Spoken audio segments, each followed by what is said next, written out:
ሰላም ጤና ይስጥልኝ የሆርን ሆራይዘን ቤተሰቦች እንዴት ከረማችሁ እንዴት ዋላችሁ እንዴት አደራችሁ። እንግዲህ ሰሞኑን ያው የጦርነት ወሬ አየሩን በሙሉ ይዞታል። የፌደራል መንግስትና በቲፒኤልኤፍ መካከል ጦርነቱ ይጀምራል ወይስ አይጀምርም፣ በኢትዮጵያና በኤርትራ መካከል እንዴት ነው ሊፈነዳ ነው ወይስ አይደለም የሚለው ነገር የብዙ ሚዲያዎችን ትኩረት የሳበ የብዙ የፖለቲካ ተንታኞችን ትኩረት የሳበ ጉዳይ ነው። ብዙዎች እንግዲህ በሁኔታዎች እየሄዱ ያሉት ጦርነቱ በቅርብ እንደሚጀምር ነው የሚያሳየው የሚለው ነገር ላይ ብዙዎች የሚስማሙ ይመስለኛል። እንግዲህ ዞር ዞር ለማየት የሞከርኳቸው የፖለቲካ ተንታኞች በሙሉ እንደዛ እያሉ ነው ያሉት። ኤኒዌይስ ጦርነቱ የሚጀምር ከሆነ እንግዲህ በተደጋጋሚ ይባላል የፕሮክሲ ጦርነት ነው የሚሆነው፣ ዩኤኢ ትሳተፋበታለች፣ ሳውዲ ልትሳተፍበት ትችላለች፣ ብዙ አክተሮች ሊሳተፉ ይችላሉ የሚል መላምት የሚያስቀምጡ ሰዎች አሉ የፖለቲካ ተንታኞች። እና እንደ እውነት ጦርነቱ የሚጀምር ከሆነ እነማን ዋና ተዋናይ ከጀርባ ሆነው የቼዝ ጠጠሮቹን የሚያንቀሳቀሱት እነማን ሊሆኑ ይችላሉ፣ አላማቸው ምንድነው፣ ጎላቸው ምንድነው፣ ኢንተረስታቸው ምንድነው እዚህ አካባቢ የሚለው ጉዳይ ላይ እንግዲህ የራሴን ምልከታ ለማጋራት ነው የመጣሁት። የተወሰኑ ፖቴንሻል አክተሮች ሊሆኑ ይችላሉ ብዬ ያሰብኳቸውን ማፕ ያደረኳቸው የተወሰኑ አካባቢዎችና ሀገራት አሉ። ዛሬ የተርኪዬ ፕሬዚዳንት ኤርዶዋን ወደ አዲስ አበባ መጥቷል። ሰሞኑን እንግዲህ ብዙ ባለስልጣኖች እየመጡ ነው፣ የተለያየ ሀገር መሪዎች እየመጡ ነው ወደ አዲስ አበባ እና ቅርብ ጊዜም የሳውዲ የውጭ ጉዳይ ሚኒስትር እንደዚሁ መጥቶ ነበረ። አሁን ለአፍሪካ ህብረት የጣሊያኗ ጠቅላይ ሚኒስትር መታ ነበረ። ብዙዎች እየመጡ ነው እና ይሄ ሁሉ ነገር ከጦርነቱ ጋር መቼም ከጦርነት ድባቡ ጋር እንደሚያያዝ ይጠፋቸዋል ብዬ አላስብም።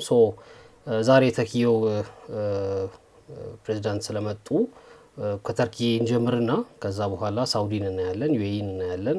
ከዛ ደግሞ ወደ ምዕራብ ተሻግረን የአሜሪካና የአውሮፓ ሀገራት ኢንተረስት በዚህ ጉዳይ ላይ ምን ሊሆን ይችላል፣ አሰላልፋቸው እንዴት ይሆናል፣ ምን ሚና ሊጫወቱ ይችላሉ፣ እንዴት ነው የሚጎዱት ጦርነቱ ቢጀምር ምናምን የሚሉትን ጉዳዮች በጣም በአጭሩ እንግዲህ ነጥቦቹን ያነሳው ለመዳሰስ ሞክራለሁኝ። እንግዲህ ተርኪዬው ፕሬዚዳንት ኤርዶዋን መጥተዋል። ዛሬ ከጠቅላይ ሚኒስትሩ ጋር ውይይት ካደረጉ በኋላ በጋራ መግለጫ ሰጥተዋል። የፕሬስ ኮንፈረንስ ነበራቸው። እዛ እንግዲህ ከሱን ጀምር በመግለጫው ላይ የተነሱ ነጥቦች አሉ። ተስማማንባቸው ብሎ በጠቅላይ ሚኒስትሩም በኩል እንዲሁም በኤርዶዋንም በኩል በጠቅላይ ሚኒስትር አብይ በኩልና በኤርዶዋን በኩል የተነሱ ነጥቦች አሉ። እነሱን በጣም ባጭሩ ነካ ላድርግና አጠቃላይ ደግሞ የተርኪ ኢንተረስት በዚህ አካባቢ ምንድነው፣ ሚናዋስ ምን ሊሆን ይችላል የሚለው ነገር ላይ አስተያየቴን ልስጥ። እንግዲህ ተርኪ አሁን ዛሬም እንግዲህ ከኢትዮጵያ ጋር የተስማማችው ስምምነት ከመግለጫው ላይ ያገኘሁትን ስነግራችሁ የምትረዱት ነገር ምንድን ነው? ባለፈው ጊዜ ስለ አገራት ግራንድ ስትራቴጂ ያላቸው አንዳንድ ሀገራት የውጭ ጉዳይ ፖሊሲያቸውን ናሽናል ኢንተረስታቸውን በተመለከተ ሁለቱን ያዳበለ ግራንድ ስትራቴጂ ዲዛይን ያደርጋሉ። የአንዳንዶቹ በጣም የተሰራበት ይሆንና እንደውም ዩኒቨርሲቲዎች ውስጥ እንደ ኮርስ ይሰጣል ብያቸዋለሁ። እና ሁሉም ያው ግራንድ ስትራቴጂ ያለ አለ የሚጠራው። ምሳሌ ቻይና የ100 ዓመት ፕላን ነው የምትለው። አንዳንዶቹ የለንም ይላሉ ሲጠይቁ። አሜሪካኖች ግራንድ ስትራቴጂ ያላቸው ወይ ቢባሉ አለን ሚሉም አሉ፣ የለንም የሚሉም አሉ። ግን የአሜሪካን ግራንድ ስትራቴጂ ተብሎ ዩኒቨርሲቲዎች ውስጥ ሁሉ ኮርስ ይሰጣል። ኤኒዌይስ የተርኪም የግራንድ ስትራቴጂ የሚመስል ዶክመንት አላት። የውጭ ፖሊሲዋን የውጭ ግንኙነቶቿን የምትዘውርበት ወይም እንደ ጋይድ ላይን የተቀመጠ ግራንድ ስትራቴጂ አላቸው። ያንን እንግዲህ ዶክመንት ወደ እንግሊዝኛ ሲተረጎም ሴንስ ላይሰጥ ይችላል። ስትራቴጂክ ዴፕስ ብለው ነው የሚጠሩት፣ ወይም እንግዲህ ዲፕ ስትራቴጂ አይነት እንግዲህ ትርጉም ያለው ይመስለኛል። ኤኒዌይስ 6 የሚደርሱ ነጥቦች አሉት ይሄ ግራንድ ስትራቴጂያቸው። ከስድስቱ አሁን ከኛ ጋር አየጄ 3ቱን ብቻ ላንሳላችሁ። አንደኛው ምንድነው ጂኦፖለቲካል ሴንትራሊቲ ያስፈልገናል የሚል የመጀመሪያው ጋይድ ላይ ናቸው። ይሄ ነው ጂኦፖለቲካል ሴንትራሊቲ ማለት እንደ የዓለም ፖለቲካ ላይ እንደ ዳር ሀገር ሆነን ተቀምጠን የሚሆነውን ነገር ሁሉ እንደ ተመልካች ማየት የለብንም፣ አክቲቭ ፓርቲሲፓንት መሆን አለብን፣ ግን ማዕከላዊነታችንን ጠብቀን የሚል ነው። ይሄ የመጀመሪያው እንትናቸው ነው። ሁለተኛው ለውጭ ጉዳይ ግንኙነታችን ከሌሎች ሀገራት ጋር ለምናደርገው ግንኙነት ታሪካችንን መጠቀም አለብን የሚል ነው ሁለተኛው ነጥብ። ታሪካችንን መጠቀም አለብን ማለት በተለይ ከኦቶማን ኢምፓየር ጋር የተያያዘውን የታሪካቸውን ክፍል ማለት ነው። ስለዚህ የኦቶማን ኢምፓየር የነበሩባቸው ሀገራት ላይ በሙሉ በእርዳታ፣ በልማት፣ በመሳሪያ፣ በጦር፣ በመከላከያ ምናምን በማገዝ ግንኙነት ይፈጥራሉ። ያንን የኦቶማንን ሌጋሲ ለማስቀጠል ይሰራሉ። ይሄ ደግሞ ሁለተኛው ነው። በዚህ ውስጥ ነው አሁን ለምሳሌ የኦቶማን ኢምፓየር እንደምታውቁት ሱዳን ውስጥ ነበረ፣ ኢትዮጵያ ውስጥ በተወሰነ ደረጃ ነበረ፣ በታሪክ በሂስትሪ ውስጥ ማለት ነው። ከዛ በስፋት ደግሞ እንግዲህ ሶማሊያ ላይ ነበር እንደምታውቁትና ለዛ ነው አሁን ከሶማሊያ ጋር ያላትን ግንኙነት ተርኪ ያጠናከረችው የኦቶማን ሌጋሲዋን መንዝራ ነው። ሶማሌ ብዙ ኤድ ሰጥታለች። የሶማሌን መከላከያ በብዙ መልኩ አግዛለች፣ በተለይ ከአልሸባብ ጋር በሚያደርገው ትግል። ከዛ አሁን ደግሞ በቅርብ ጊዜ ውስጥ እንግዲህ የሶማሌ ቴሪቶሪያል ኢንቴግሪቲ ወይም የግዛት አንድነት አደጋ ውስጥ ወድቋል ተብሎ በታሰበበት ሰዓት የሶማሌላንድ ኢትዮጵያ እውቅና ልትሰጥ ነው ተብሎ በተፈራበት ሰዓት ላይ እንግዲህ ቀድማ ተገኝታ ኢትዮጵያና ሶማሌን አደራድራ ያ ነገር እንዲቀር ያደረገችው ተርኪ ናት። ለምንድን ነው ከሶማሌ ጋር ታዩ የጠነከረው? የኦቶማን ሌጋሲ አንዱ የስትራቴጂክ ደብዝ የሚሉት ውስጥ ወይም የዲፕ ስትራቴጂ የሚሉት ውስጥ አንዱ ፖይንት እሱ ስለሆነ ነው። ሶስተኛው የዲፕሎማቲክ ሪሌሽናችንን ዳይቨርሲፋይ ማድረግ አለብን ከምዕራባውያን ሀገራት ወይም ካደጉ ሀገራት ጋር ወይም ከግሎባል ኖርዙ ጋር ብቻ ሳይሆን ከግሎባል ሳውዙ ጋርም በደንብ ማስፋፋት አለብን የሚል ሶስተኛ ነጥብ አለው። ይህንን ተከትሎ በዚህ ስር የኦፕን አፍሪካ የሚባል ፖሊሲ ያላቸው ተርኪ ኦፕን አፍሪካ የሚባል ፖሊሲ ያላት። ይሄ ምንድን ነው? የአፍሪካ ሀገራት ጋር በብዛት ኤምባሲዎች ከፈተች፣ የትምህርት ቤቶች አስፋፋች። እነዚህን በማድረግ አላማው ምንድን ነው? ያው የምሳሌ ይህንን ፕላን ከማውጣታቸው በፊት ወደ 3 ቢሊዮን የአሜሪካ ዶላር አካባቢ ነበር በአፍሪካና በተርኪ መካከል የነበረው የንግድ ልውውጥ። አሁን ላይ 2020 ላይ ከ2020 ጀምሮ ያለውን ብናይ ወደ 30 ምናምን ቢሊዮን አካባቢ ነው ያለው። ከዛ በኋላ የመጣ ነው። ሶስተኛው ኦፕን አፍሪካ ፖሊሲ ነው። የአፍሪካ ሀገራት ጋር በደንብ ኢንተራክት ያደርጋሉ። ኢንተራክት ሲያደርጉ የኦቶማን ሌጋሲን ከግምት ውስጥ ማስገባ ከጀርባ የኦቶማን ሌጋሲያቸውን፣ የኦቶማን ሂስትሪያቸውን፣ የኦቶማን ኢምፓየር የነበረባቸውን አካባቢዎች ማቅረብ ወዘተረፈ እነዚህ ነገሮች ከጀርባ ይዘው ነገር ግን በንግድ፣ በኢነርጂ፣ በኮንስትራክሽን በተለያየ ነገር ከአፍሪካ ሀገራት ጋር ግንኙነት በመፍጠር ዲፕሎማሲያቸውን ዳይቨርሲፋይ ማድረግ ሶስተኛው እዛ ስትራቴጂ ላይ የተቀመጠ ነጥብ ነው ማለት ነው። ዛሬ ተርኪ መሪ አዲስ አበባ ሲመጡ ከጠቅላይ ሚኒስትሩ አፍ እንደሰማ ነው ያደረጉት ስምምነት አንደኛው ምንድን ነው? በኢትዮጵያና በተርኪ መካከል ያለውን የንግድ ልውውጥ ቢያንስ ወደ 1 ቢሊዮን የአሜሪካ ዶላር ማሳደግ የሚል ነው አንዱ። ይሄ እንግዲህ በፕላናቸው ስር ያለ ነገር ነበር ማለት ነው። የእሱ ኤክስቴንሽን ነው። ከዛ እንግዲህ ጠቅላይ ሚኒስትሩ በሰላማዊ እና በዲፕሎማቲክ መንገድ ኢትዮጵያ ወደብ ማግኘት እንዳለባት ተስማምተናል። የሲ አክሰስ ወደብ ሳይሆን የሲ አክሰስ ማግኘት እንዳለባት ተስማምተናል ብለዋል። ኤርዶዋን ደግሞ ምንድን ነው ያሉት? በዚህ አካባቢ ላይ የስቴቶች የሀገረ መንግስታት የግዛት አንድነት መጠበቅ አለበት የሚል ጽኑ እምነት አለን፣ ስለዚህ ለሱ እንሰራለን ብለዋል። ከዛ ደግሞ አክለው ምንድን ነው ያሉት? አካባቢው ላይ ብዙ በጦርነት የተጎዳ ህዝብ አለ፣ በስቃይ ላይ ያለ ህዝብ አለ እና ይሄ አካባቢ ተጨማሪ ጦርነት ማየት እንደሌለበት እናምናለን። ከዛ ደግሞ ተጨማሪ ጦርነት ተፈጥሮ የተለያየ አካባቢ ያሉ የግሎባል ፓወርስ ወይም ሌሎች ሀገራት የፕሮክሲ መፈንጫ የፕሮክሲ ጦርነት የውክልና ጦርነት መፈንጫ እንዲሆን ይሄ አካባቢ አንፈልግም የሚል ነገር ተናግረዋል። ስለዚህ የቴሪቶሪያል ኢንቴግሪቲው ያው ከሶማሌ ጋር የተገናኘ ነገር ነው። ሶማሌላንድን እውቅና መስጠቷን የእስራኤልን እውቅና ዛሬም የአዲስ አበባው እንትን ላይ መግለጫ ላይም እንዲሁ ኤርዶዋን አውግዘዋል። ስለዚህ እንግዲህ የተርኪዬ ኢንተረስት በዚህ አካባቢ ላይ ግንኙነት መፍጠር፣ ዳይቨርሲፋይ ማድረግ ከተለያዩ ሀገራት ጋር ግንኙነቷን፣ ይህን ደግሞ በኦቶማን ሌጋሲዋ ላይ መስርታ ማድረግ። ይህን ስታደርግ ግን እንግዲህ ኦቶማን ሌጋሲ አለባቸው የምትላቸውን አካባቢዎች የግዛት አንድነት ባስጠበቀ መልኩ የግዛት አንድነታቸው ሳይሸራረፍ እንዲሆን ትፈልጋለች ማለት ነው። ሶ እንግዲህ አንደኛው ኢንተረስቷ ይሄ ነው እዚህ አካባቢ ላይ ማለት ነው። ሶ ይሄ እንዴት ነው የሚመነዘረው ኢትዮጵያና ኤርትራ ጦርነት ውስጥ ቢገቡ የሚለውን ነገር ወደ በኋላ ላይ እመለስበታለሁ። የሌሎቹ ነገሮች ቶሎ ቶሎ እኔና ሁለተኛዋ እንግዲህ በዚህ አካባቢ ላይ ኢንተረስት ያላት ሀገር ሳውዲ ናት።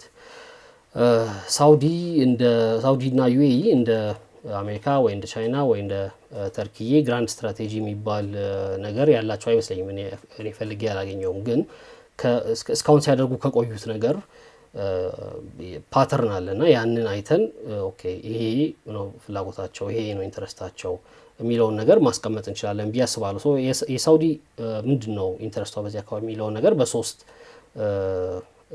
ነገሮች ጠቅልዬ ለማየት ሞክሬያለሁ። አንደኛው እንግዲህ ሳውዲ የፖለቲካል ኢስላምን ኮንቴን ማድረግ ትፈልጋለች። ፖለቲካል ኢስላም ማለት ለምሳሌ ተርኪዬ ፖለቲካል ኢስላምን ታበረታታለች ተብላ ትታማለች።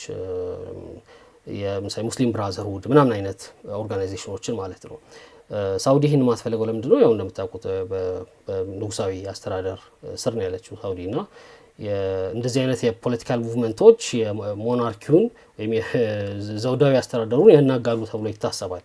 ስለዚህ ይህንን ኮንቴን ማድረግ ትፈልጋለች። ይህን ብቻ ሳይሆን ደግሞ ኢራንንም ኮንቴን ማድረግ ትፈልጋለች። ይሄ የመጀመሪያ ኢንተረስቷ ነው። ከዩኤኢም ጋር ብዙ ጊዜ አብራ እንድትሰለፍ ያደረጋት ፍላጎቷ አንደኛው ይሄ ነው። ሁለተኛው ፖለቲካል ኢስላም እዚህ አካባቢ ማየት አትፈልግም ማለት ነው ሳውዲ። ለዛ ነው አሁን የመን ላይ የምናየው ጦርነት በአንድ በኩል የኢራን ፕሮክሲ ናቸው ዛቤዲዎች ተብሎ ስለሚታሰብ ወይም ሀውቲዎች የኢራን ፕሮክሲ ናቸው ተብሎ ስለሚታሰብ እነሱን ኮንቴን ማድረግ፣ ከዛ ደግሞ የፖለቲካል ኢስላም እዚህ አካባቢ እንዳይስፋፋ ሱዳን፣ እዚህ አካባቢ ሱዳን፣ ኢትዮጵያ፣ ሶማሌ ወዘተረፈ ማለት ነው እንዳይስፋፋ መግታት ትፈልጋለች። መስፋፋቱን አንዱ ኢንተረስቷ ይሄ ነው። ሁለተኛው አግሪካልቸራል ኢንተረስት ነው። አግሪካልቸራል ኢንተረስት ማለት እንግዲህ ሳውዲ ያላት የውሃ ሀብት ውሱን ነው እና ውሃን ኮንሰርቭ ማድረግ ትፈልጋለች። የሚታረስ መሬትም የቀንዱ ሀገራት እንዳላቸው ያህል ሰፊ የሚታረስ መሬት የላትም እና ለዛ ነው ኢትዮጵያና በሱዳን ላይ በተለይ ሰፋፊ የእርሻ ኢንቨስትመንቶች አሏት ሳውዲ። ይሄንን እዚህ ኢንቨስት ያደረገችባቸው ነገሮች ደግሞ በሴፍ በሆነ ችግር በሌለበት መንገድ ወደ ሳውዲ መሄድ መቻላቸው ማረጋገጥ ትፈልጋለች። ያንን ለማድረግ አንዱ የቀይ ባህር አካባቢ ላይ ኢንፍሉዌንስ አድርጎ ጫና የቀይ ባህር ላይ የበላይነት ኖሯት የቀይ ባህር ሰላም የተጠበቀ ከሆነ ሳውዲ አድቫንቴጅስ ትሆናለች፣ ሳውዲ ትጠቀማለች ማለት ነው። ኦፍ ኮርስ ከእርሻ ጋር በተያያዘ ብቻ ሳይሆን ብዙ የንግድ መስመር ስለሆነ ቀይ ባህር ብዙ ነገሮች በዚህ መስመር ነው የሚተላለፉት። ስለዚህ ያንን እንግዲህ በሰላም ነገሮች ማለፋቸውን ማረጋገጥ ትፈልጋለች። ስለዚህ ያንን ለማድረግ ይህንን አካባቢ የቀይ ባህርን አካባቢ ስታብላይዝ ማረጋጋትና ተጽዕኖ በዚህ አካባቢ እንዲኖራት ማድረግ ትፈልጋለች ማለት ነው። እነዚህ ሶስቱ የሳውዲ ሜን አላማዎች ናቸው፣ ዋና አላማዎች ናቸው አፍሪካ ቀንድ ላይ። በኋላ መለስበታለሁ። ከዩኤኢ ጋር ሰጣ ገባ ውስጥ የሚያስገባትም ይሄን አካባቢ በምን መልኩ እዚህ አካባቢ ላይ ያለኝን ተጽዕኖ አስቀጥዬ አካባቢውን ለእኔ ስጋት በማይሆን መልኩ እንዲቀጥል ማድረግ ይችላሉ የሚለው ነገር ነው። በኋላ ላይ በደንብ ሄድበታለሁ። ሶስተኛው ሀገር ዩኤኢ ናት። ዩኤኢ ባለፈው በሰፊው ስለ ዩኤኢ ተወያይተናል። የመጀመሪያው ነገር የዩኤኢ የነዳጅ ሀብት ውሱን ነው። ኮንሰርቫቲቭ የሆነ ቁጥር እንኳን ተከትለን ብንሄድ በየዕለቱ አሁን በሚያወጡበት ሬት ነዳጅ መውጣት ከቀጠሉ በ2075 ያላቸው የነዳጅ ሀብት ያልቃል። ስለዚህ ዋናው ጎላቸው ምንድነው? ይሄ ነገር ከመምጣቱ በፊት የዩኤኢ ኢኮኖሚ የቆመበትን መሰረት ዳይቨርሲፋይ ማድረግ አለብን፣ ማብዛት አለብን። ወደ ንግድ፣ ወደ ተለያዩ ነገሮች፣ ወደ ቱሪዝም ወዘተረፈ በመግባት አትሊስት ግማሽ ያህሉን የኢኮኖሚ የጂዲፒ ምንጭ ከነዳጅ ውጪ የሆኑ ነገሮች ላይ ማድረግ አለብን የሚል ጎል አላት። ስለዚህ አንደኛው ጎሏ እንግዲህ ዳይቨርሲፋይ ማድረግ ነው። ዳይቨርሲፋይ ስታደርግ ለምሳሌ ንግድ አለ። ለምሳሌ በወርቅ ንግድ ትታወቃለች ዩኤኢ፣ ምንም እንኳን የወርቅ ሀብት ባይኖራትም ማለት ነው። አብዛኛው ወርቅ ለምሳሌ የሚመጣው ከአፍሪካ ነው። ባለፈው ቁጥሩን በሰፊው ነግሬያችኋለሁ። በጣም ባለፉት 10 ዓመታት ውስጥ ከአፍሪካ የምትወስደው ወርቅ ኢሌጋሊም ሌጋሊም በህጋዊም በሆነ ህጋዊም ባልሆነ መንገድ የምትወስደው ወርቅ በጣም ብዙ ሆኗል ዩኤኢ። ሁለተኛው የአግሮ ፓስቶራሊስት ኢንቨስትመንት ነው እዚህ አካባቢ ላይ። ዩኤኢ በጣም አነስተኛ የሚታረስ መሬት ነው ያላት። የምግብ ተዋጽኦችን የእርሻ ውጤቶችን ብዙ ጊዜ የምታመጣው የነበረው አንዳንዴ ከኒውዚላንድ ከአውስትራሊያ ምናምን ነበርና ይሄ በጣም ኤክስፔንሲቭ ነው። ስለዚህ የተሻለ አማራጭ ሆኖ የተገኘው የአፍሪካ ቀንድ ነው። በተለይ ሱዳን እና ኢትዮጵያ ለዚህ ጥሩ አማራጭ ሆኖ ተገኝተዋል። ከዚህም በተጨማሪ ደግሞ የላይፍ ስቶክ የቀንድ ከብቶች ወይም የስጋ ምርቶች ከዚህ አካባቢ መውሰድ ትፈልጋለች። ይህንን ለማድረግ ሪሶርስም ኤክስትራክት ለማድረግ ኤክስትራክት አድርጎ ለመውሰድ እነዚህን የእርሻና ሌሎች ምርቶችን እንደዚሁ ለመውሰድ ራሷ የምትቆጣጠረው ሴፍ የሆነ ራውት ወይም ሴፍ የሆነ መንገድ ያስፈልገኛል ብላ ታምናለች። ሶስተኛው ነጥብ የሚመጣው ይሄ ነው። ይህንን ሴፍ የሆነ ራውትና መንገድ ለማስጠበቅ ቀይ ባህር ላይ የራሴ ኢንፍሉዌንስ ሊኖረኝ ይገባል ብላ ዩኤኢ ታምናለች። ለዛም ነው እንግዲህ ቀይ ባህር ላይ ያሉ ሀገሮችን በሙሉ አዳርሳ ነው ወደ ኢትዮጵያ መጨረሻ ላይ የመጣችው። ምክንያቱም ኢትዮጵያም የቀይ ባህር አክሰስ የላትም፣ እንግዲህ ዩኤኢም የላትም። ስለዚህ ኢትዮጵያ የቀይ ባህር አክሰስ ብታገኝ ዩኤኢ ከዛ እንግዲህ ዩኤኢ ያንን እንቅስቃሴ ብታግዝ ከዛ እጠቀማለሁ ብላ ታስባለች ማለት ነው። ባጭሩ የዩኤኢ ኢንተረስት ይሄንን ይመስላል። ከዛ በጣም ባጭሩ የአሜሪካና የአውሮፓ ሀገራትን ፍላጎት ላንሳ እዚህ ላይ ያው እነዚህም በሩቁም ቢሆን ተዋናይ መሆናቸው ስለማይገር ማለት ነው። አሜሪካ እንግዲህ ግራንድ ስትራቴጂ ያላት ሌላ ጊዜ በሰፊው አወራበታለሁ፣ ግን ሶስት ነገሮችን ላንሳ እዚህም ላይ። የመጀመሪያው ነገር አሜሪካ እንግዲህ በጂኦግራፊ ያደላት ሀገር ናት። በተለይ ወረራ እንዳይደረግባት ጂኦግራፊ አድቫንቴጅ ሰጥቶታል። ምክንያቱም ሱፐር ፓወር አሉባቸው በሚባለው የአውሮፓ ክፍልና በአሜሪካ መካከል በጣም ሰፊ ውቅያኖስ አለ፣ 7000 ማይልስ በላይ። ስለዚህ ያንን አልፎ ማጥቃት ከባድ ነው። ግን ከአንዴም ሁለቴ ከሁለቴም ሶስት ጊዜ የአሜሪካን ስጋት ላይ የደቀነ ጥቃት የመጣው ከዚህ አካባቢ ነው። ስለዚህ ከሁለተኛው የዓለም ጦርነት በኋላ አሜሪካ ያደረገችው ነገር ምንድን ነው? የአውሮፓን ሴኪሪቲ በራሷ ቁጥጥር ስር የማስገባት እርምጃ ነው የወሰደችው። ኔቶ አንዱ ስራው ይሄ ነው። ባይ ዘ ወይ የአውሮፓ ፖሊስ ነው ኔቶ ማለት። የአውሮፓ ሀገራት ስጋት እንዳይደርስባቸው በነከሌ እንወራለን በነከሌ እንጠቃ እንችላለን የሚል ስጋት እንዳይደርስባቸው የአሜሪካ ሚሊተሪ ከጀርባችሁ አለ የሚል መልእክት ያዘለ ተቋም ነው ኔቶ። ግን ይሄ ዝሞ ሲሆን ምንድን የሆነው የአውሮፓ ሀገራት የመሳሪያ ማምረታቸውን የጦር መሳሪያ ማምረት ወይም የጦር መሳሪያ ላይ ኢንቨስት ማድረግ የዲፌንስ በጀታቸው እንዲቀንስ አድርጓል። ምክንያቱም አብዛኛው ነገር አሜሪካ ከቨር እያደረገች ስለነበረ ለዲፌንስ የሚያወጡት ትኩረትና በጀት በሂደት እየቀነሰ እንዲመጣ አድርጓል። ይሄ አሜሪካን በረዥም ርቀት ጠቅሞታል ማለት ነው። ከዛ አካባቢ የሚነሳ ስጋት እንዳይኖርባት አድርጓል። ራሽያን ኮንቴን ማድረግ ትችላለች በዛ ውስጥ። የመጀመሪያው እንትኗ ይሄ ነበር የነበረው። አሁን ከጊዜ ወዲህ ግን የቻይና ኢንፍሉዌንስ እየጨመረ ሲመጣ ወደ ኤዥያ ፒቮት እያደረገች ነው። ትኩረቷን ከአውሮፓ ላይ አንስታ ወደ ቻይና እና እዛ አካባቢ ወዳለው ፖለቲካ እያደረገች ነው ያለችው። ሁለተኛው ቻይና ላይ ያለው ነገር ነው ማለት ነው። አሜሪካ ለምሳሌ ሚድል ኢስት ላይ ወይም ቀይ ባህር ላይ በጣም ኢንቮልቭ ስታደርግ አብዛኛው ጊዜ የምታደርገው ለአውሮፓውያን ኢንተረስት ስትል ነው። ምክንያቱም አውሮፓውያን በራሳቸው የራሳቸውን ናሽናል ኢንተረስት ለማስጠበቅ ዲፌንስ ዲፓርትመንታቸው ላይ ብዙ ትኩረት እንዲሰጡ ስለማትፈልግ እሱ አሜሪካን ስራውን እስከዛሬ ስትሰራ የቆየችው። ለምሳሌ ቅርብ ጊዜ የሀውቲ ታጣቂዎች ቀይ ባህር ላይ የሚተላለፉ መርከቦች ላይ በጣም ጥቃት በሚሰነዝሩበት ጊዜ በሲግናል የምክትል ፕሬዚዳንቱ የአሜሪካና ሌሎች ባለስልጣኖች የዲፌንስ ሴክሬታሪውን ጨምሮ በሲግናል የተለዋወጡት መልእክት ወጥቶ ነበር የምታስታውስ ከሆነ ከቅርብ ወራት በፊት። እና እዛ መልእክት ላይ ምንድነው የሚለው የምክትል ፕሬዚዳንቱ እኛ እስከ መቼ ነው አውሮፓን ቤላውት እያደረግን አውሮፓን እያዳንን የምንቀጥለው እስከ መቼ ነው ይላል። ሀውቲዎችን ስለማጥቃት ሲወያዩ ማለት ነው። ቀይ ባህር ሞር ኢምፖርታንት የሆነው ምክንያቱም ነዳጅም እንደምታውቁት ከሚድል ኢስት ብዙ ነዳጅ አትወስድም አሜሪካ ብዙ ነዳጅ እና ብዙ ሌሎች ነገሮች የሚወስዱት አውሮፓውያን ናቸውና የነሱ ኢንተረስት ለማስጠበቅ ነው። የራሷ ኢንተረስት የላትም እያልኩ አይደለም፣ ግን ሜይንሊ የነሱ ኢንተረስት ለማስጠበቅ የነሱ ኢንተረስት በማስጠበቅ ውስጥ እነሱን ዲፌንስ ላይ ትኩረት እንዳያደርጉ በማድረግ መጨረሻ ላይ ያው የራሷ ኢንተረስት ነው ዞራ ዞራ የምታስጠብቀው።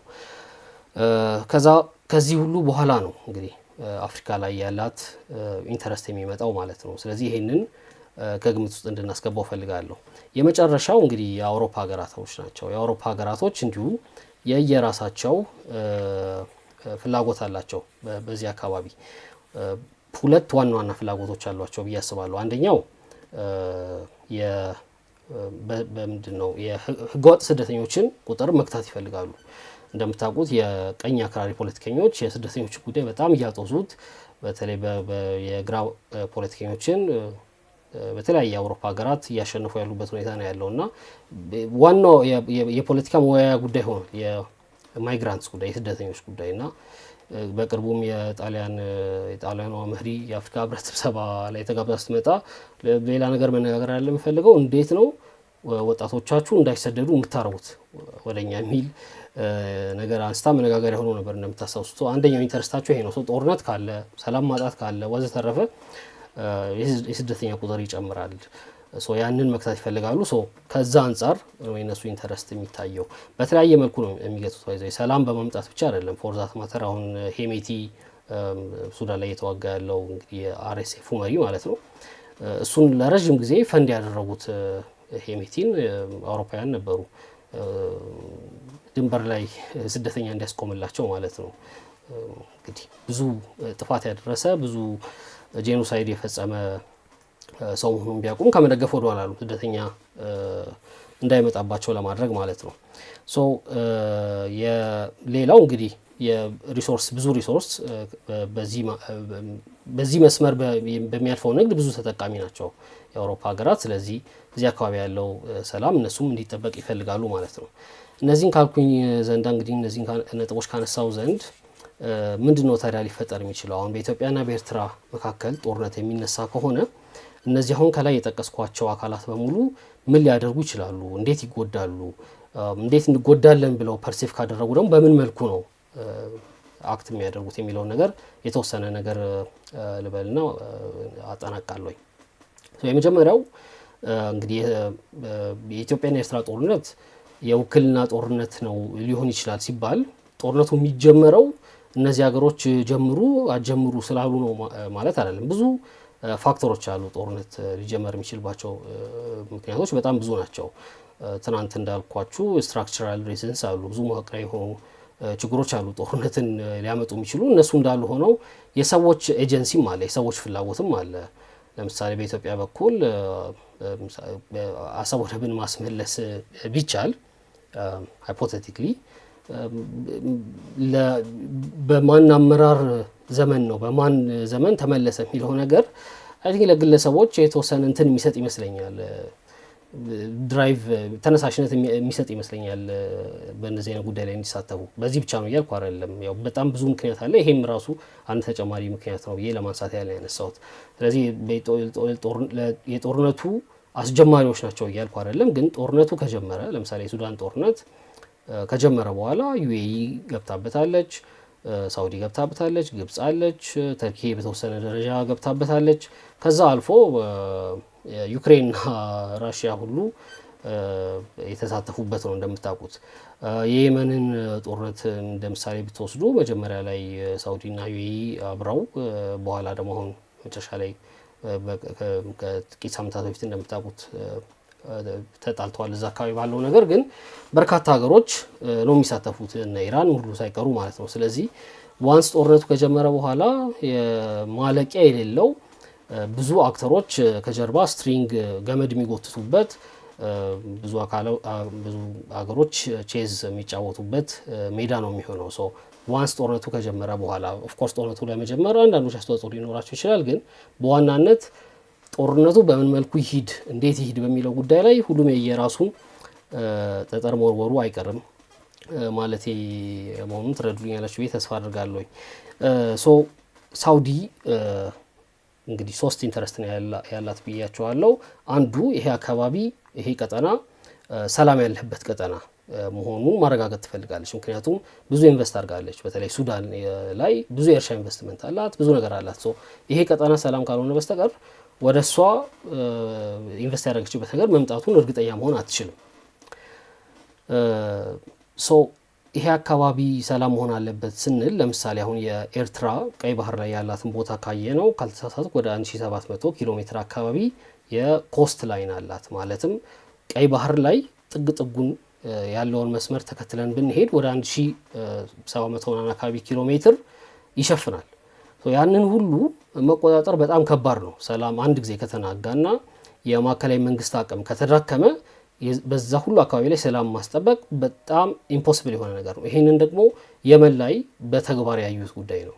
የየመን ጦርነት ከተጀመረ በኋላ አሁን ለምሳሌ ሀውቲ የምንላቸው ታጣቂዎች የሰሜን የመን ላይ ያሉ የወጣቶች የተማሪ ወጣቶች ቡድን ነበረ። ሲጀመር ሁሉም እንደ ቀልድ ነበር የቆጠረው። የዛይዲዎችን ሶሪ ስማቸው መተክል ፕሮናውንስ ካላረኩ የዛን ኤትኒክ ግሩፕ ባህል፣ ሃይማኖት ወዘተረፈ እናስጠብቃለን የሚል ሰማው ፈንዳሜንታሊስት የሆነ አክራሪ የሆነ ቡድን ነበረ ሲጀምር።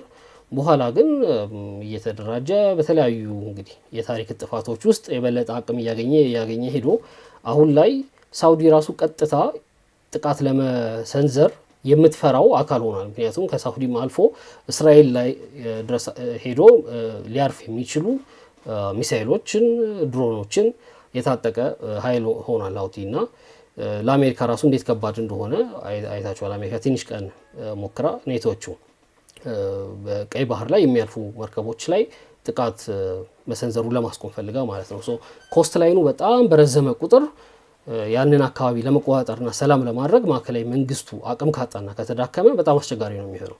ስለዚህ ኢትዮጵያና የኤርትራ ጦርነት ውስጥ ቢገቡ ያንን የሚያክል ኮስት ላይን ዋስትና አለው ወይ ሰላም እንደሚያገኝ?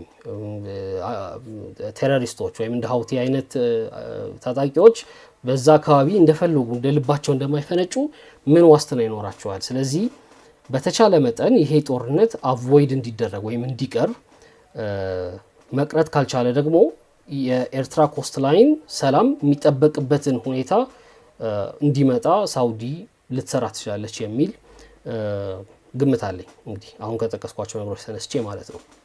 ሌላው እዚሁ ጋር ደግሞ ማየት ያለብን ነገር ቅድም ያልኳችሁ ከዩኤኢን ኮንቴን ማድረግ አለብኝ ብላ የተነሳችሁ ሳውዲ ዩኤኢ በየቦታው የምታደርገው ነገር ዩኤኢ ለስቴት ኢንቴግሪቲ ለስቴት ስቴቢሊቲ ምናምን ብዙ ቦታ አልሰጠችም እስካሁን እንደታየው። ሱዳን ላይም ታጣቂ ነው የምትደግፈው። ሊቢያም ላይ እነ ተርኪ ትሪፖሊውን መንግስት ሲደግፉ ዩኤኢ ታጣቂ ነበር የምትደግፈው።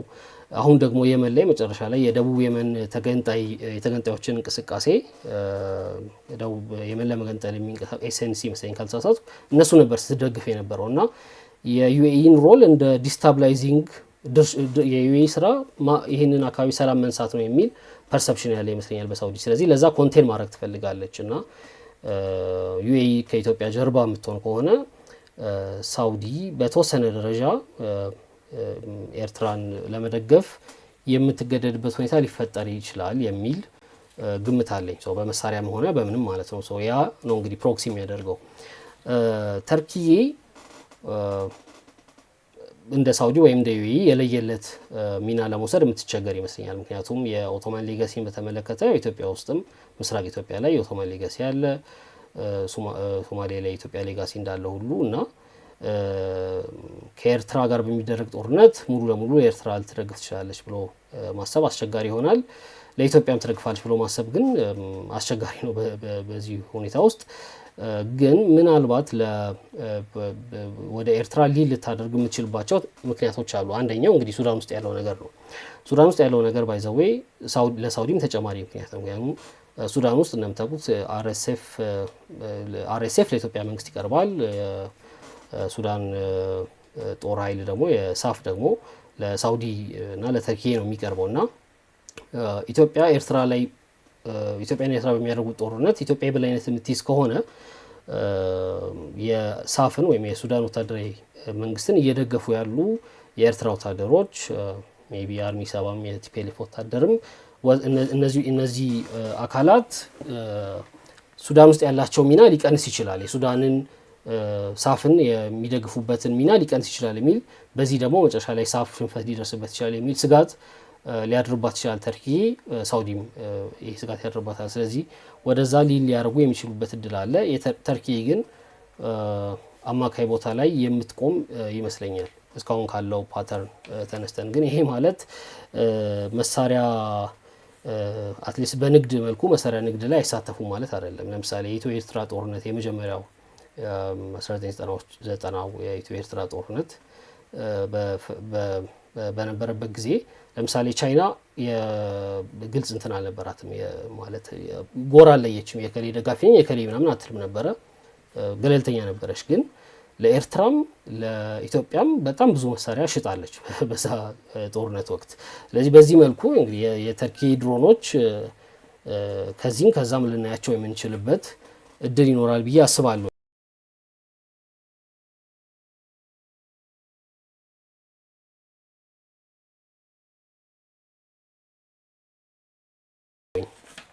ዩኤኢን በተመለከተ ዩኤኢ ኦብቪየስሊ ከኢትዮጵያ ጀርባ ናት ያለችው። ምክንያቱም ኢትዮጵያ ቀይ ባህር ላይ አክሰስ ካላት ባይ ኤክስቴንሽን ዩኤኢ ያን አክሰስ ታገኛለች።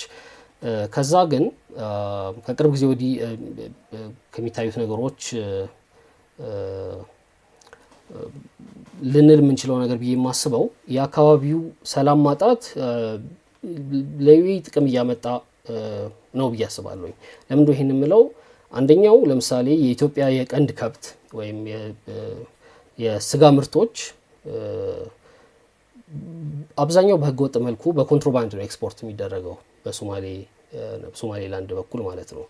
ስለዚህ ያ እንግዲህ ማዕከላዊ መንግስት ከተጠናከረ በሀገሪቱ ሰላም ካለ ያንን ኤክስፖርት ማድረግ በህገወጥ መልኩ አስቸጋሪ ይሆናል። በህጋዊ መንገድ ደግሞ ከሆነ ገንዘቡ ይጨምራል። ወርቅም ላይ ተመሳሳይ ነገር ነው። ከሱዳን የሚወጣው ወርቅ እንግዲህ ብዙዎች ሲሉት የቆዩት ነገር ነው። በዚህ በኩል ነው የሚያልፈው።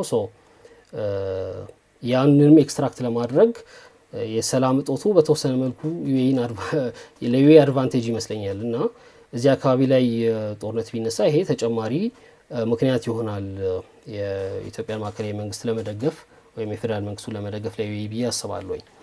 አሜሪካና አውሮፓ እስከዛሬ የነበራቸውን ሚና ይወጣሉ ብዬ አላስብም። እስከዛሬ እንግዲህ እንደዚህ አይነት ነገሮች ሲነሱ መግለጫ ከማውጣት ባለፈ በጣም ተለቅ ያሉ የዲፕሎማሲያዊ ጫናዎች ያሳድሩ ነበረ።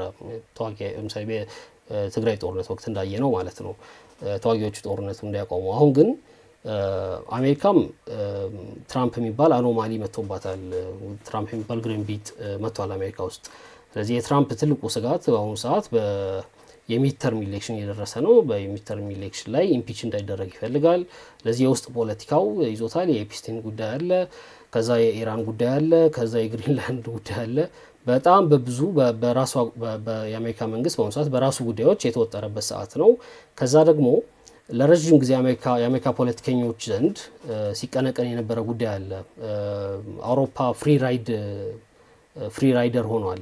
በእኛ ጫንቃ ላይ ሆነው ብዙ ነገር እያገኙ ነው የሚል ቅሬታ አለ። ለዛ ነው አሁን ቅድም ያልኳችሁ የሲግናል ሜሴጅ ልውውጥ ላይ እስከ መቼ ነው አውሮፓን ቤል እያደረግን የምንቀጥለው ያለው ምክትል ፕሬዚዳንቱ። ለዛ ነው ይሄ ፍሪ ራይደር ሆነዋል፣ በእኛ ጫንቃ ነው ብዙ ነገር እያገኙ ያሉት የሚለው ነገር የተወሰነ ስር እየሰደደ መጥቷል እና አሁን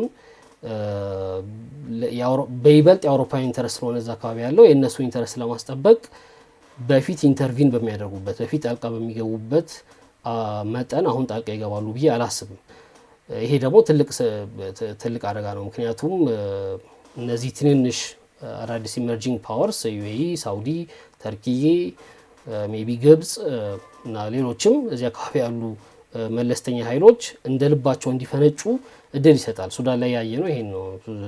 የሱዳን ጦርነት በአሜሪካ ለማስቆም ሜቢ አሁን የተወሰነ ትንሽ የተንቀሳቀሰችው እንጂ አብዛኛውን ጊዜ ተመልካች ሆነው ነበር የነበሩት። ይህንን ከግምት ማስገባት አለብን። የአውሮፓ ሀገራትን በተመለከተ አሜሪካ ኢንቮልቭ የማታደርግ ከሆነ ያላቸው አቅም ዲሳይሲቭ አይደለም።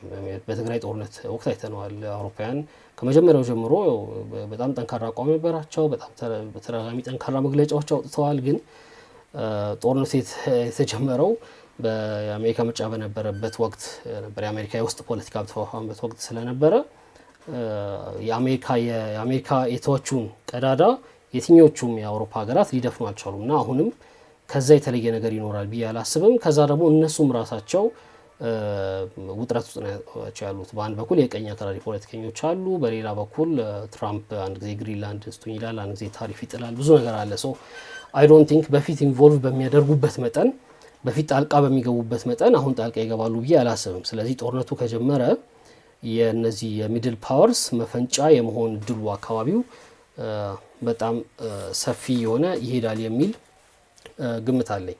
ሶ እንግዲህ እንደዚህ ከሆነ ፍላጎታቸው ጦርነቱ ከጀመረ በዚህ መልኩ ከሆነ አክት ለማድረግ የሚገደዱት በዚህ መልኩ ከሆነ ለመንቀሳቀስ የሚገደዱት ጦርነቱ ከመጀመሩ በፊት ምን ሊያደርጉ ይችላሉ? የመጨረሻው ነጥብ ይሄ ነው። እንግዲህ አንደኛው ነገር ተርኪ ዛሬ ያደረገችው አይነት ነገር ነው። ሶ የተርኪ ፕሬዚዳንት አንድ ኦፈር ያደረገው ነገር ዛሬ በንግድ ዘርፍ በኢነርጂ ዘርፍ ኢንቨስት አድርገው ኢትዮጵያ ላይ ለመስራት ተስማምተዋል። የንግድ ልውውጣችንን ወደ 1 ቢሊዮን ከፍ ለማድረግ ተስማምተዋል። ሶ ይሄ ኦፈሪንግ ነው። ምክንያቱም ዩኤኢ ኢትዮጵያ ጋር ስትመጣ ባዶ እጇን አይደለም የመጣችው። በጣም ብዙ ረብጣ ገንዘብ ይዛ ነው የመጣችው። በጣም ብዙ ገንዘብ ስፔንድ ኢንቨስት አድርጋለች ኢትዮጵያ ላይ በትናለች ብዙ ገንዘብ እና ያንን እንግዲህ ዩኤኢ የሆነ ነገር ይዛ መታ ሌሎቹ በባዶ መተው ነው እንደዚህ አታድርጉ ለማለት አዋጭ አይደለም። ስለዚህ ሁሉም የየራሱ ነገር ይዞ መምጣቱ የሚቀር አይመስለኝም። ዛሬ ተርኪ ያደረገችው አንዱ ማሳያ ነው የዛ። ሜቢ ሳውዲም እንግዲህ ቅርብ ጊዜ ውጭ ጉዳያቸው መጥቶ ነበረ። ጦርነቱ ከመጀመሩ በፊት ተመሳሳይ ነገሮች ሊያደርጉ ይችላሉ። ግን ዩኤኢ ኢንቨስት ያደረገችውን ያህል ገንዘብ ወይም ዩኤኢ ኢትዮጵያ ላይ ወይም የኢትዮጵያ መንግስት ላይ የምታወጣውን ያህል ገንዘብ የማውጣት አቅሙ እና ፍላጎቱ በተለይ በተርኪ በኩል ፍላጎቱ አለው የሚለው ያጠራጥረኛል። በሳውዲም በኩል ፍላጎቱ አለው የሚለው ያጠራጥረኛል። ሳውዲ በእርግጥ ትልቅ አቅም ቢኖራትም ማለት ነው። ስለዚህ ያንን ኦፈር ማያደርጉ ከሆነ አይ ዶንት ቲንክ ጦርነቱን መቅደም ይችላሉ ብዬ አላስብም። ሌላው ደግሞ በትሬት እና በማስፈራሪያ ጦርነቱን ከጀመራችሁ እንደዚህ እናደርጋለን የሚል ነገር የሚነገራት አይነት ሀገር አይደለችም ኢትዮጵያ። እንደምታውቁት ትልቅ ሀገር ናት። ስለዚህ ትልቅ ሀገር ናት ስል በቁጥር በቆዳ ሳይዝ በሚና አፍሪካ ውስጥ ባላት ቦታ ወዝ ተረፈና የለየለት ፊት ለፊት የሆነ ጸብ ውስጥ ለአንድ ሳይድ ወግነው ደግሞ መግባት አይፈልጉም። ስለዚህ እነዚህ ሁሉ ኮንስትሬንቶች ባሉበት እነዚህ ሁሉ የሚይዙ ነገሮች ወደ ኋላ የሚጎቱ ነገሮች ባሉበት ነው እነዚህ ኃይሎች እየተንቀሳቀሱ ያሉት የሚለውን ከግምት ውስጥ ማስገባት አለብን ማለት ነው። የመጨረሻ ነገር ልበል፣ ኖርማቲቭ የሆኑ ስቴትመንቶች መስጠት ቀላል ነው። ጦርነት ጎጂ ነው፣ ጦርነት መጥፎ ነው፣ ጦርነት ይቀር ምናምን ማለት ቀላል ነው ብዬ ነበር ለማለት ማለት ነው። እንደዛ ማለት አልፈልግም። ጦርነት ባይኖር መርጣለሁኝ። አውዳሚ መሆኑን ከኛ በላይ ምስክር ያለ አይመስለኝም። ግን አትሊስት የምንቆጣጠረው ጦርነት ልንቆጣጠረው የምንችለውን ጦርነት መጀመራችን እርግጠኛ ብንሆን እንኳን ጥሩ ነበረ። ሱዳን ውስጥ ሱዳናውያን በገዛ ነፍሳቸው አሁን ላይ ማዘዝ አይችሉም።